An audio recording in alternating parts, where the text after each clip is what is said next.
Hi all, welcome back to DotNet Tamizha. So இன்றைக்கி நம்ம பார்க்க போகிற டாபிக் எதை பற்றி அப்படிங்கிறத நம்ம ஃபஸ்ட்டே பார்த்துலாம்.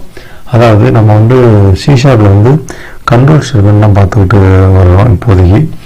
ஸோ இதில் கிட்டத்தட்ட எல்லா கண்ட்ரோல் ஸ்டேட்மெண்ட்டும் பார்த்து முடிச்சிட்டோம். இஃப்பில் தொடங்கி சுவிட்ச் கேஸ் வரை நம்ம பார்த்து முடிச்சிட்டோம். ஸோ இதில் சுவிட்ச் கேஸுக்கும் இஃப்எல்ஸுக்கும் உள்ள ஒரு சின்ன வேரியேஷன்ஸ் என்ன, ஸோ எந்த மாதிரியான சினாரியோவில் எதை யூஸ் பண்ணலாம், இது ரெண்டுக்கும் பெர்ஃபார்மன்ஸ்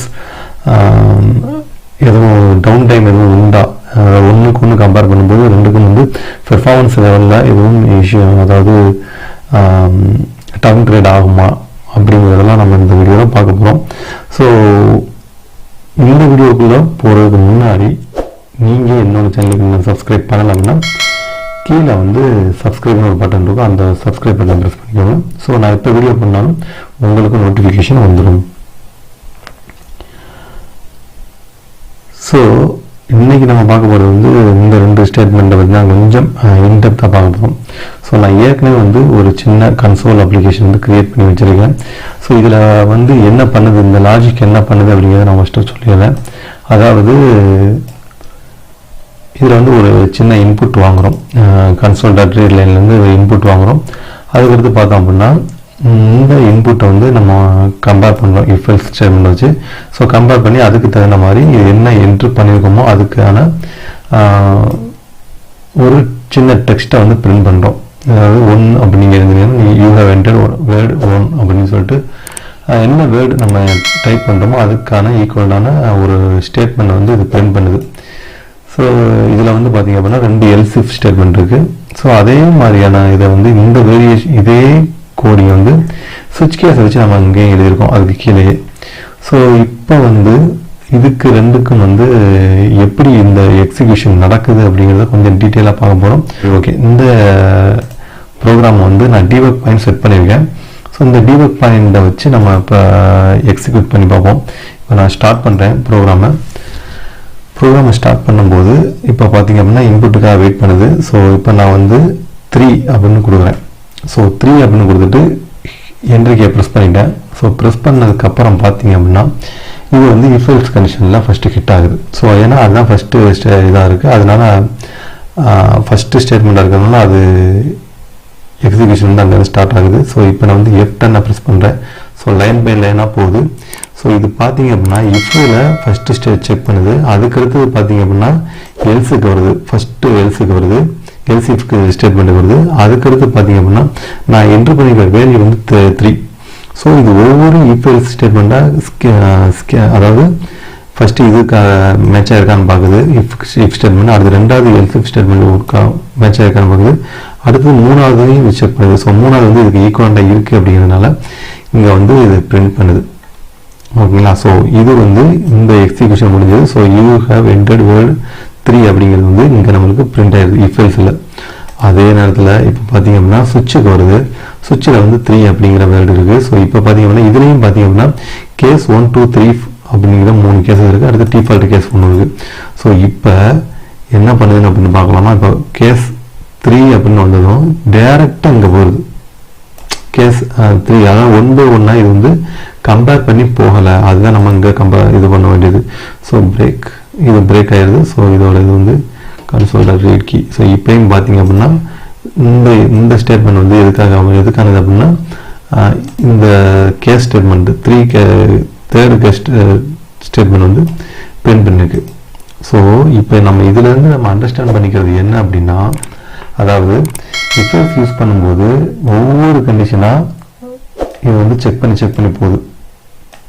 ஓகேங்களா? ஸோ இது இப்போ பார்த்தீங்கன்னா இப்போ ஒரு பெரிய இஃப்எல்ஸ் ஸ்டேட்மெண்ட்டாக நீங்கள் மல்டிபிள் இஃப்க்கு, அதாவது லேடர் ஃபார்மேட்டில் நிறைய இஃப்எல்ஸ் ஸ்டேட்மெண்ட் போடும்போது ப்ரோக்ராமோட எக்ஸிக்யூஷன் இந்த மாதிரி ஆர்டரில் தான் இருக்கும். ஸோ என்ன பண்ணோம் அப்படின்னா 1 by 1 செக் பண்ண ஆரம்பிக்கும். ஒரு இஃப்ஐ செக் பண்ணால் அது எல்சிஃபை செக் பண்ணி எல்சிஃபை இப்படி 1 by 1 செக் பண்ணி போகும். ஆனால் அந்த பாசிபிலிட்டி சுவிட்ச் கேஸில் கிடையாது. ஸோ இதுதான் நம்மளோட ப்ரோக்ராமில் நம்மளுக்கு தெளிவாக இந்த எக்ஸிக்யூஷன் பண்ணும்போது நம்மளுக்கு தெளிவாக புரிகிற கான்செப்ட்.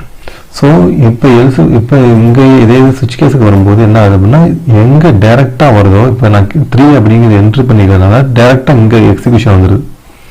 ஸோ இப்போ என்னன்னா இந்த ரெண்டையும் செக் பண்ணவே தேவையில்லை, கரெக்டுங்களா? ஸோ அந்த மாதிரியான ஒரு கொஞ்சம் இது பார்த்தீங்க அப்படின்னா பெர்ஃபார்மன்ஸ் வந்து உங்களுக்கு கொஞ்சம் இன்க்ரிமெண்டலாக இன்க்ரீஸ் பண்ணி தர்ற மாதிரியே இருக்கும் கேஸ் ஸ்டேட்மெண்ட். இது வந்து எப்படி அப்படின்னா C# கம்பைலர் இருக்கு இல்லைங்களா, அது வந்து அதுக்கு தகுந்த மாதிரியான ஒரு கோடை வந்து ஜென்ரேட் பண்ணுது. ஸோ அந்த கோடு வந்து கொஞ்சம் பெர்ஃபார்மன்ஸ் இன்க்ரீஸ் ஆகிற மாதிரியே இருக்குது அப்படின்னு சொல்லலாம். ஸோ அதுக்கடுத்தது வந்து இன்னொரு முக்கியமான பாயிண்ட் என்ன அப்படின்னா, இந்த சுவிட்ச் கேஸ் ஸ்டேட்மெண்ட்டில் வந்து நீங்கள் எப்பயுமே வந்து இங்கே வந்து பார்த்தீங்க அப்படின்னா உங்களுக்கு கம்பேரிசன் பண்ண முடியும். ஆனால் இங்கே வந்து நீங்கள் கம்பேர் பண்ண முடியாது, டைரெக்டாக கான்ஸ்டன்ட் வேல்யூ மட்டுமே நம்மளால் இங்கே கொடுக்க முடியும். ஸோ இதுவும் ஒரு சின்ன வித்தியாசம் if else ஸ்டேட்மெண்ட்டுக்கும் இந்த சுவிட்ச் கேஸ் ஸ்டேட்மெண்ட்டுக்கும். இந்த மாதிரியான சினாரியோவுக்கு நீங்கள் எப்போ போகலாம், அதாவது நான் if else சூஸ் பண்ணுறதா இல்லை சுவிட்ச் கேஸை சூஸ் பண்ணுறதா அப்படிங்கிறத ஒரு டவுட் வந்து உங்களுக்கு பேசிக்காக வரலாம். அப்போ வந்து ப்ரோக்ராமர்ஸ் அதாவது C# எக்ஸ்பர்ட் என்ன சொல்கிறாங்க அப்படின்னா, உங்களோட ஸ்டேட்மெண்ட் வந்து more than 5 if else if or else இந்த ஸ்டேட்மெண்ட்டை யூஸ் பண்ணுது, more than 5 if else லேடரை use பண்ணுறீங்க அப்படின்னா அப்போ வந்து நீங்கள் வந்து அதுக்கு பதிலாக சுவிட்ச் கேஸ் ஸ்டேட்மெண்ட்டுக்கு போயிடலாம் அப்படின்னு சொல்கிறாங்க. ஸோ அந்த இடத்துல வந்து உங்களுக்கு பெர்ஃபார்மன்ஸ் இம்ப்ரூவ்மெண்ட் நிறையவே இருக்கும் அப்படிங்கிறது தான் வந்து C# எக்ஸ்பர்ட்டோட C# ப்ரோக்ராமிங்கில் எக்ஸ்பர்ட்ஸ் பீப்புள் இருக்காங்க, அவங்க ஜட்ஜஸ் பண்ணுற ஒரு தம்ப் ரூலாக இருக்குது. ஸோ நீங்கள் இந்த மாதிரி கேசஸ் வந்தது அப்படின்னா நீங்கள் வந்து தாராளமாக சுவிட்ச் ஸ்டேட்மெண்ட்டுக்கு நிச்சயமாக போகலாம். ஸோ நீங்கள் வந்து இந்த மாதிரியான சினாரியோவில் வந்து உங்களோட சாய்ஸ் வந்து எப்பயுமே வந்து சுவிட்ச் கேஸாக வச்சுக்கோங்க. ஸோ அதே மாதிரி ஒரு சின்ன if elseலாம் எழுத போகிறோம், இந்த மாதிரியான கான்செப்ட்லாம் எழுத போகிறோம் அப்படின்னா அதுக்கு நீங்கள் வந்து if else நீங்கள் போய்க்கலாம். அந்த மாதிரியான சினாரியோவில் சுவிட்ச் கேஸ் ஸ்டேட்மெண்ட்டுக்கு போய் உங்களோட ப்ரோக்ராமை நீங்கள் காம்ப்ரஸ் பண்ணிக்கிற வேண்டாம் அப்படிங்கிறதும் எக்ஸ்பர்ட்டோட தாட்ஸாக இருக்குது. ஸோ இதைத்தான் வந்து நான் வந்து உங்களுக்கு இந்த வீடியோவில் கன்வே பண்ண நினச்சேன். ஸோ இந்த வீடியோ வந்து உங்களுக்கு வந்து நிச்சயமாக வந்து ஒரு கம்பேரிசனை கொடுத்துருக்கோம் அப்படின்னு நான் நிச்சயம் நம்புகிறேன். ஸோ இதில் ஏதாச்சும் உங்களுக்கு டவுட் இருந்தாலோ இல்லை நான் ஏதாச்சும் பாயிண்ட்டை வந்து உங்களுக்கு மிஸ் பண்ணியிருந்தால் தோன்றுனாலும் நீங்கள் வந்து என்ன பண்ணுங்க அப்படின்னா எனக்கு கமெண்ட் செக்ஷனில் வந்து அது என்ன அப்படிங்கிறத சொல்லுங்கள். இதே மாதிரியான ப்ரோக்ராமிங் கான்செப்ட் உங்களுக்கு என்னென்ன வேணும் அப்படிங்கிறதையும் கமெண்ட் செக்ஷனில் மறக்காமல் சொல்லுங்கள். இந்த வீடியோ பிடிச்சிருந்தது அப்படின்னா யாருக்கெல்லாம் தேவையோ அவங்களுக்கு வந்து ஷேர் பண்ணுங்கள். ஸோ அவங்களும் இதில் வந்து கொஞ்சம் கான்செப்டாக கற்றுக்கிற முடியும். அது மட்டும் இல்லை, என்னோடய சேனலுக்கு நீங்கள் சப்ஸ்கிரைப் பண்ணால் சப்ஸ்கிரைப் பண்ணிக்கோங்க. இந்த வீடியோ பிடிச்சிருந்தது அப்படின்னா ஒரு லைக்கும் கொடுத்துக்கோங்க. ஸோ அதுதான் வந்து எனக்கு பூஸ்டாக இருக்கும். ஸோ இதே மாதிரியான வீடியோவோட கூடிய சீக்கிரத்தில் உங்களை சந்திக்கிறேன். அதுவரை happy programming guys, stay safe, bye guys.